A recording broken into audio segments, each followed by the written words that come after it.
Let's practice Balasana and Bhaktasana. Often in most yoga classes, child's pose is called Balasana, and Balasana is used interchangeably.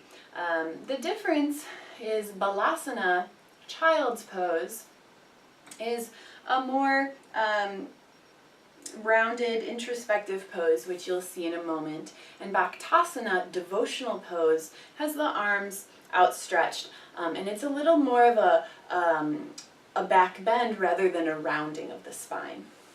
So let's practice both. Now it's important if you have knee problems, if you've had a knee replacement, or if you've had ACL repair, MCL repair, to be very mindful of the knees in this pose because it is a very acute bend to the knee. If you have any knee considerations at all, you should try this pose by rolling up a blanket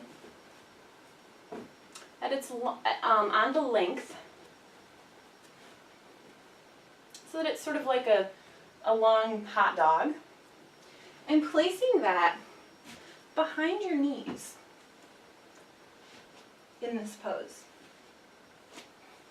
as you move into Balasana or Bhaktasana.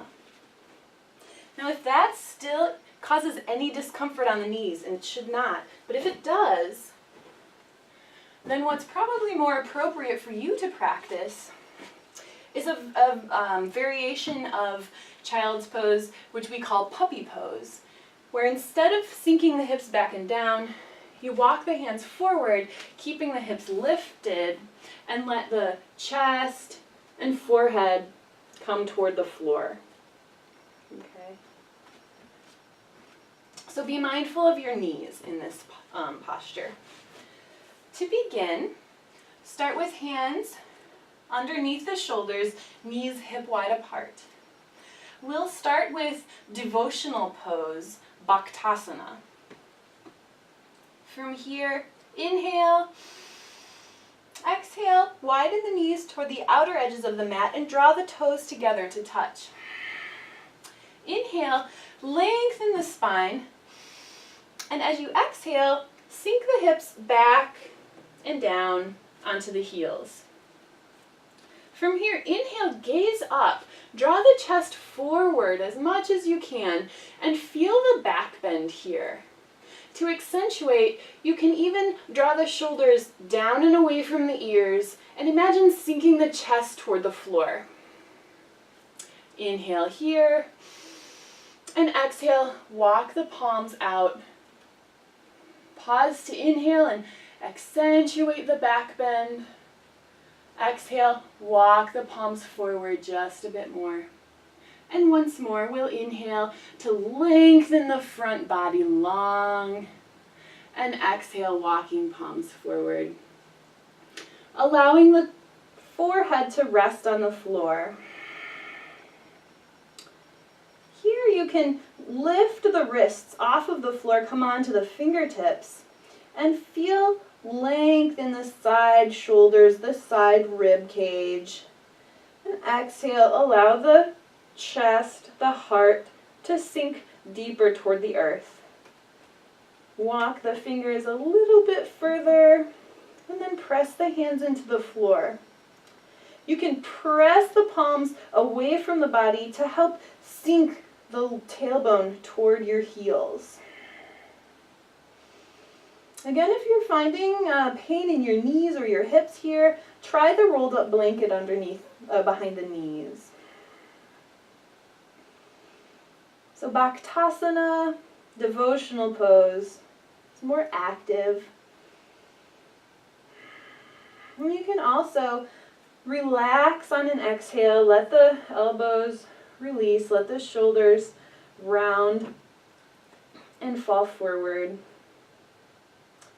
And find the breath.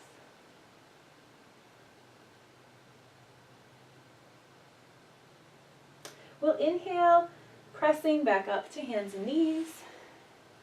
And draw the knees this time together so that the knees are touching, ankles and toes are touching. For Balasana, child's pose, we'll inhale, lengthen the spine, and then exhale, curling the tail toward the knees as you round the spine and come to rest the seat onto your heels. Forehead rests on the floor. And then you can walk the hands back to rest with your palms face up next to the heels, or perhaps even on the palms of your feet. You can see here that the spine is in a more round position. You're curled into a little ball. You can focus on breathing into the back ribs, the heart, the side body, the space between the shoulder blades. You can feel the pressure of the belly into the thighs into the belly.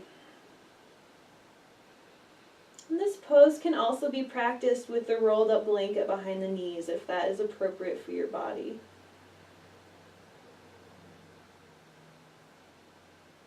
To come out of Balasana, reach the arms forward, gaze forward, inhale, come up onto hands and knees.